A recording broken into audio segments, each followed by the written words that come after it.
Guys, welcome back to my channel. আজকে তোমাদেরকে আমি এই দুটো স্পেশাল গাছ আমার ছাদের জন্য স্পেশাল, তাই এই গাছ দুটোকে তোমাদেরকে আজকে প্ল্যান্টিং করে দেখাবো। তো চলো গাছ দুটোকে প্ল্যান্টিং করা যাক, চলো। তার জন্য আমি এখানে দুটো গাছের জন্য দুটো টব নিয়ে নিয়েছি।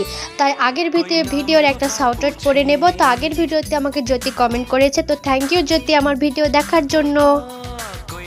এই যে তার জন্য আমি অর্ধেক অর্ধেক করে মাটি দিয়ে ভর্তি করে নিয়েছি। এবারে গাছ দুটোকে বসাবো। শীতের মধ্যে না বাটনাটা একটু চ্যালেঞ্জিং হয়ে ওঠে, তো কিছু করার নেই, তোমাদের সাথে তো শেয়ার করতেই হবে। এই যে এই গাছটাকে এইখানটা, আর এই যে আমার এই বড় ডালে ফুলের গাছটাকে এইখানটায় বসিয়ে দিই। তো চলো বসে তোমাদেরকে ফাইনাল লুক দেখা দিই। এই যে গাছ দুটো আমার একদম লাগানো কমপ্লিট, দেখো কত সুন্দর লাগছে আর কত সুন্দর করে প্ল্যান্টিং করেছি। এই যে গাছগুলো লাগানো একদম কমপ্লিট হয়ে গেছে।